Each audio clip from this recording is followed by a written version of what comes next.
ಚಿತ್ರದುರ್ಗದ ರೇಣುಕಾಸ್ವಾಮಿ ಹತ್ಯೆ ಪ್ರಕರಣಕ್ಕೆ ಸಂಬಂಧಿಸಿದಂತೆ ನಟ ದರ್ಶನ್ ಅವ್ರನ್ನ ಇದೀಗ ಬಂಧನ ಮಾಡಲಾಗಿದೆ. ಅವ್ರನ್ನ ತುಂಬ ಹತ್ತಿರದಿಂದ ನೋಡಿದಂಥ ಹಾಗೂ ಅವರ ಕೆಲ ಸಿನಿಮಾಗಳಿಗೆ ಮ್ಯೂಸಿಕಲ್ಲಿ ಬೆನ್ನೆಲುಬಾಗಿ ನಿಂತಿದ್ದಂತಹ ಲಹರಿ ಸಂಸ್ಥೆಯ ವೇಲು ಸರ್ ಅವರೀಗ ನನ್ನ ಜೊತೆ ಇದ್ದಾರೆ. ಬನ್ನಿ ಅವ್ರನ್ನ ಮಾತಾಡಿಸ್ತೀನಿ. ಸರ್, ನೀವು ನೋಡಿದಂಥ ದರ್ಶನ್ ಹೇಗಿದ್ರು ಸರ್? ನಾನು ಸುಮಾರು 15-18 ವರ್ಷಗಳ ಮುಂಚೆ ಪುರ್ಕಿ ಆಡಿಯೋ ಲಾಂಚು ನಾವೇ ಮಾಡಿದ್ದು ಸರ್. ಹಿರಿಯ ಪತ್ರಕರ್ತರಾದ ಗಣೇಶ್ ಕಾಸರಗೋಡಿಜಿಯವರು ನನ್ನ ಭಾಳ ಆತ್ಮೀಯರು. ಈ ಪುರ್ಕಿ ಸಿನಿಮಾ ಮಾಡಿ ಚೆನ್ನಾಗಿದೆ ಅಂತಂದರು. ಆಡಿಯೋ ಲಾಂಚ್ ಮಾಡೋದು ಚೆನ್ನಾಗೋಯಿತು. ಆಡಿಯೋ ಲಾಂಚಲ್ಲಿ ನಾನು ಒಂದು ಭೇಟಿಯಾಗಿದ್ದು, ನಮ್ಮ ಕಚೇರಿಗೂ ಬಂದಿದ್ದರು. ವೆರಿ ನೈಸ್, ಕಾಮ್ ಗೋಯಿಂಗ್, ಸಣ್ಣ ಬುದ್ಧಿಗೆ ನನಗೇನೆ ಭಾಳ ಸೈಲೆಂಟಾಗಿರುವಂಥ ವ್ಯಕ್ತಿತ್ವ. ಅವ್ರ ತಾಯಿಯವರು ಕೂಡ ಬಂದಿದ್ದರು ನಮ್ಮ ಆಫೀಸ್ಗೆ ಮೈಸೂರಿಂದ. ಫಸ್ಟ್ ಟೈಮ್ ನಾನು ಭೇಟಿಯಾಗಿದ್ದು. ಪಾಪ ತುಂಬ ಮುಗ್ಧರು. ಹೇಳಿದ್ರು, ಇದು ಅಪ್ಕಮಿಂಗು, ಮ್ಯಾಕ್ಸಿಮಮ್ ನಿಮ್ಮ ಸಂಸ್ಥೆಯಿಂದ ಏನು ಮಾಡಬೇಕು ಮಾಡಿ ನಮ್ಮ ಹುಡುಗನಿಗೆ ಅಂತಂದ್ಬಿಟ್ಟು ಪಾಪ ಭಾಳ ಎಮೋಷ್ನಲಾಗಿ ಮಾತಾಡಿದ್ರು ಅವ್ರ ತಾಯಿ. Very great lady. ಸೊ ಅದಾದಮೇಲೆ ಸಾಕಷ್ಟು ಸಿನಿಮಾಗಳು ಮಾಡಿದ್ರು. ಅವರು ಬೆಳೆದ್ರು ಇಂಡಸ್ಟ್ರಿನಲ್ಲಿ.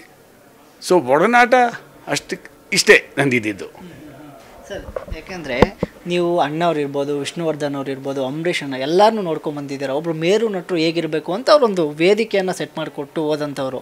ಈಗ ಏನಾಗಿದೆ ಚಿತ್ರರಂಗಕ್ಕೆ ಅಂತ ಈ ಥರ ಹೀರೋಗಳು? ಸರ್, ನಾವು ಸುಮಾರು 45-48 ವರ್ಷಗಳಿಂದ ಸಿನಿಮಾ ರಂಗದಲ್ಲಿದ್ದೀವಿ ಸರ್. ಅಣ್ಣವರು, ವಿಷ್ಣುವರ್ಧನ್ ಜಿಯವರು, ಅಂಬರೀಷ್ ಅಣ್ಣ, ಶಂಕರ್ ನಾಗ್ಜಿ, ಅನಂತ್ ನಾಗ್ ಅವರು, ಇವ್ರನ್ನೆಲ್ಲ ನೋಡಿ ನಾವು ಬದುಕು ಕಟ್ಕೊಂಡವ್ರು ಸರ್.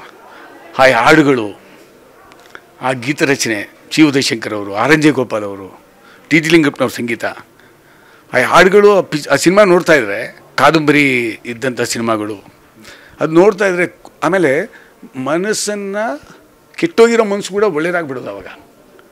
ಅಣ್ಣ ತಮ್ಮಂದ್ರ ಬಾಂಧವ್ಯ, ಅಕ್ಕ ತಂಗಿ ಬಾಂಧವ್ಯ, ಒಟ್ಟಾರೆ ಇರಬೇಕು ಕುಟುಂಬ ಯಾವತ್ತೂ ಅವಿಭಕ್ತ ಕುಟುಂಬವಾಗಿರಬೇಕು. ಆ ಥರ ಮೆಸೇಜ್ ಕೊಟ್ಟಂಥ ಸಿನಿಮಾಗಳು ನೋಡ್ಕೊಂಡು ಬೆಳೆದವ್ರು ಸರ್ ನಾವು ಇವತ್ತಿಗೂ ಹಂಗೆ ಇದ್ದೀವಿ. ಸಂಸ್ಕಾರ, ಸಂಸ್ಕೃತಿ, ಒಳ್ಳೆತನ, ಒಳ್ಳೆ ಪದ ನಮ್ಗೆ ಅಷ್ಟೇ ಗೊತ್ತಿರೋ ಸರ್. ಅದು ಬಿಟ್ಟರೆ ಇವತ್ತಿಗೂ ಏನು ಗೊತ್ತಿಲ್ಲ, ಗೊತ್ತಾಗೋದು ಬೇಡ. ಬಟ್ ಸಿನಿಮಾ ಇಂಡಸ್ಟ್ರಿನಲ್ಲಿ ಸಿನಿಮಾಗೋಸ್ಕರ ತ್ಯಾಗ ಮಾಡಿದಂಥ ದಿಗ್ಗಜರು ಇಲ್ಲದೇ ಇರೋನು ಕೂಡ ನೆನೆಸ್ಕೊಬೇಕು, ಇರೋನು ನೆನೆಸ್ಕೊಬೇಕು ಸರ್. ಭಾಳ ಜನ ಇದ್ದಾರೆ ಇವತ್ತಿಗೂ ಕೂಡ. ಜೀವನವನ್ನು ಒತ್ತೆಯಾಗಿ ಮುಡುಪಾಗಿಟ್ಟಂಥ ಮಹಾನ್ ಕಲಾವಿದರು ಸಿನಿಮಾ ರಂಗದಲ್ಲಿದ್ದಾರೆ. ನಿರ್ಮಾಪಕರಿದ್ದಾರೆ, ತಂತ್ರಜ್ಞರಿದ್ದಾರೆ, ಸಾಹಿತಿಗಳಿದ್ದಾರೆ. ಇಂಥ ನಮ್ಮ ಕನ್ನಡ ಚಲನಚಿತ್ರರಂಗ ಏನು ಕಮ್ಮಿ ಅಲ್ಲ ಸರ್, ಕಮ್ಮಿ ಅಲ್ಲ.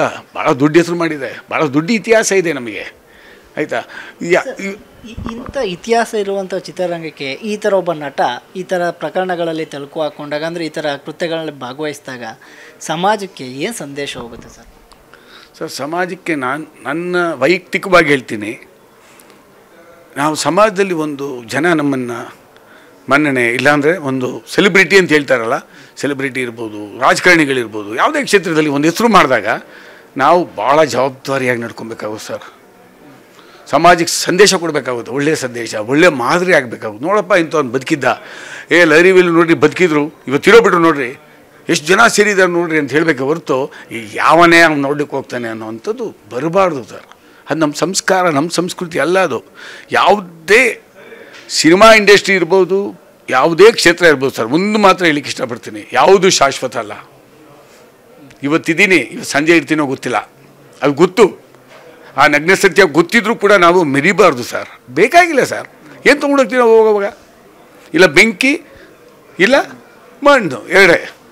ಹೆಣ್ಣು ಮಣ್ಣು ಮಣ್ಣು ಮೂರಕ್ಕೋಸ್ಕರ ಅಲ್ವ ಇಷ್ಟು ನಾವು ಹೊಡೆದಾಡೋದು. ಇದಾದ ಶಾಶ್ವತನ ತೊಗೊಂಡೋಗ್ತೀವ? ಮೂರು ಬಿಟ್ಟೋಗ್ತೀವಿ. ಬಟ್ ಮೂರು ಬಿಟ್ಟೋರಂಗೆ ನಡ್ಕೊಬೇಡಿ. ಮಾನ ಮರ್ಯಾದೆ ಏನಿದೆಯಲ್ಲ ಎಲ್ಲ ಇಟ್ಕೊಂಡು ಬದುಕಿ. ಭಯ ಭಕ್ತಿ ಅನ್ನೋದು ಬೇಕು ಸರ್ ಮನುಷ್ಯನಿಗೆ. ಕುಟುಂಬಗಳು ಕಟ್ಟಬೇಕು ಹೊರತು ಕುಟುಂಬಗಳು ಹೊಡಿಬಾರ್ದು. ಮನೆಯನ್ನು ಕಟ್ಟಬೇಕು ಹೊರತು ಮನೆಯನ್ನು ಹೊಡಿಬಾರ್ದು ಸರ್. ಮನೆಯನ್ನು ಕಟ್ಟೋದನ್ನು ತೋರಿಸ್ಕೊಟ್ಟಂಥ ಮಹಾ ಮೇರು ನಟರಾದ ಅಣ್ಣ ಅವರು, ಇವರೆಲ್ಲ ಮನೆ ಸಿನಿಮಾಗಳು ಹಂಗೆ ಮಾಡೋರು ಸರ್. ನಮ್ಮ 8 ಜ್ಞಾನಪೀಠ ಕೊಟ್ಟಂಥ ಕನ್ನಡ ತಾಯಿ ಸರ್. ನಮ್ಮ ಸಂಸ್ಕೃತಿ ಏನು ಎಲ್ಲಿದೆ, ನಾವು ಎಲ್ಲಿದ್ದೀವಿ? ಪುಟ್ಟಪ್ಪ ಸಾಹೇಬರು, ಕುಪ್ಪಳ್ಳಿ ವೆಂಕಟಪ್ಪ ಪುಟ್ಟಪ್ಪನವರು, ದತ್ತಾತ್ರೇಯ ರಾಮಚಂದ್ರ ಬೇಂದ್ರೆ ಅವರು, ಜಿ ಎಸ್ ಶಿವರುದ್ರಪ್ಪನವರು, ನಿಸಾರ್ ಅಹಮದ್ ಅವರು, ಕಂಬಾರ ಸಾಹೇಬರು, ಒಂದೇ ಎರಡು ಸರ್ ಮುತ್ತುಗಳು ನಮ್ಮ ಕರ್ನಾಟಕದಲ್ಲಿರೋದು. ನಾವು ಭಾಳ ಜವಾಬ್ದಾರಿ ಇಟ್ಕೋಬೇಕಾಗುತ್ತೆ. ಪೊರ್ಕಿ ಸಿನಿಮಾ ಸಂದರ್ಭದಲ್ಲಿ ನಿಮ್ಮ ಕಂಪ್ನಿಗೆ ಬಂದಂತಹ ಆ ದರ್ಶನ್ಗೂ ಈಗ ಮೊನ್ನೆ ನಿಮ್ಮ ಕಿವಿಗೆ ಬಿತ್ತಲ್ಲ, ಈ ಥರ ಒಂದು ಕೊಲೆ ಪ್ರಕರಣದಲ್ಲಿ ಈ ಥರ ಹತ್ಯೆ ಮಾಡಿ ಜೈಲು ಸೇರಿದ್ದಾರೆ, ಈ ಥರ ಅರೆಸ್ಟ್ ಆಗಿದ್ದಾರೆ ಅಂತ, ಆ ದರ್ಶನ್ಗೂ ಏನು ಡಿಫ್ರೆನ್ಸ್ ಕಾಣಿಸ್ತದೆ ಸರ್? ನನಗೆ ಒಡನಾಟ ಅಂಥದ್ದು ಇರಲಿಲ್ಲ ಸರ್, ಸತ್ಯ ಹೇಳ್ತೀನಿ. ನನಗೆ ಆ ದರ್ಶನ್ನೇ ಇವತ್ತಿಗೂ ಗೊತ್ತಿರೋದು, ಸತ್ಯ ಹೇಳ್ತೀನಿ. ನಮ್ಗೆ ಗೊತ್ತಿಲ್ವಲ್ಲ, ನಾವೇನಿದ್ರು ಸಾಹಿತ್ಯ ಸಂಗೀತ ಅಗ್ರಿಮೆಂಟ್ ಮಾಡ್ತೀವಿ, ಸಿನಿಮಾ ಪ್ರೊಡಕ್ಷನ್ ಮಾಡ್ತಾಯಿದ್ದೀವಿ ಇತ್ತೀಚೆಗೆ ಅಷ್ಟೇ. ಸಿನಿಮಾ ಸೆಟ್ಗೂ ಹೋಗೋದಿಲ್ಲ ಸರ್, ಪ್ರೊಡಕ್ಷನ್ ನಡೀತಾ ಇರುತ್ತೆ. ನಾವು ಬೇರೆ ಜಾಸ್ತಿ ಇನ್ವಾಲ್ವ್ಮೆಂಟ್ ಇಟ್ಕೊಳ್ಳೋದೇ ಇಲ್ಲ. ಬಟ್ ನಮಗೆಲ್ಲರೂ ಒಳ್ಳೆಯವ್ರ ಥರ ಕಾಣ್ತಾರೆ. ನಾವು ಹೆಂಗಿರ್ತೀವೋ ಸರ್ ನಮ್ಗೆ ಹಂಗಿರ್ತಾರೆ, ನಮ್ಗೆ ಅಷ್ಟೇ ಗೊತ್ತಿರೋದು. ಬಟ್ ಒಳಗಡೆ ಏನಿರುತ್ತೋ, ಒಳಗಡೆ ಮರ್ಮಗಳು, ಒಳಗಡೆ ಮನಸ್ಸಲ್ಲಿ ಏನೇನು ನಡೀತಾ ಇರುತ್ತೋ, ವಿಕೃತ ಮನೋಭಾವ ಇದೆಯೋ, ಒಳ್ಳೆ ಮನೋಭಾವ ಇದೆಯೋ, ಅದು ನಮ್ಗೆ ಗೊತ್ತಾಗಲ್ವಲ್ಲ ಸರ್. ಪ್ರತಿಯೊಬ್ಬ ವ್ಯಕ್ತಿದು ಗೊತ್ತಾಗೋದಿಲ್ಲ ನಮಗೆ. ಅವತ್ತು ಈ ಥರ ಕೊಲೆ ಆಗಿದೆ, ಪಾಪ ರೇಣುಕಾಸ್ವಾಮಿ ಅನ್ನೋರು ಹತ್ಯೆ ಆಗಿದೆ ಅಂತ ಅಂದಾಗ ಏನು ಅನ್ನಿಸ್ತದೆ